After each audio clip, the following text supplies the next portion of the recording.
ప్రజలకు రక్షణ కల్పిస్తూ భరోసాగా ఉండాల్సిన ప్రజా ప్రతినిధులే సామాన్య ప్రజల ఆస్తులు కబ్జా చేస్తుంటే దిక్కుతోచని సామాన్య ప్రజలు దేవుడిపై భారం మోపి బతుకులీడుస్తూ ఉన్నారు. మహబూబాబాద్ ఎమ్మెల్యే శంకర్ నాయక్ భార్య డాక్టర్ సీతామహాలక్ష్మి తన భూమిని ఆక్రమించింది అంటూ తొర్రూరు మండలానికి చెందిన కటారి లక్ష్మి అనే వృద్ధురాలు న్యాయం కోసం గ్రీవెన్స్ సెల్ ను ఆశ్రయించింది. ఫిర్యాదు చేసిన అనంతరం వృద్ధురాలు మీడియాతో మాట్లాడుతూ తన భూమి 20 లక్షలకు కొన్న డాక్టర్ సీతామహాలక్ష్మి కేవలం 10 లక్షలు ఇచ్చి మిగతా 10 లక్షలు ఇవ్వలేదని ఆరోపించారు.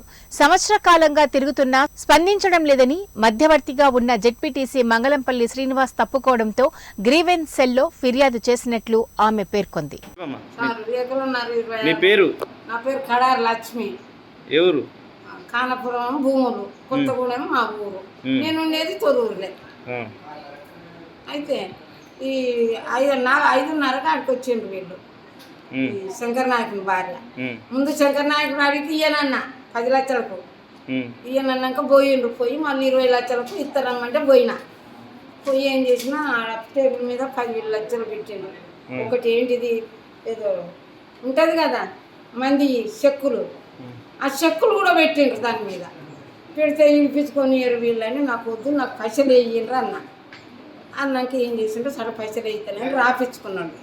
రాపించుకొని 10 లక్షలు ఇచ్చాడు.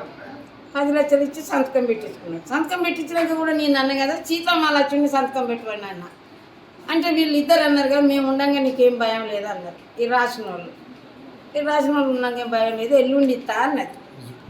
ఎల్లుండి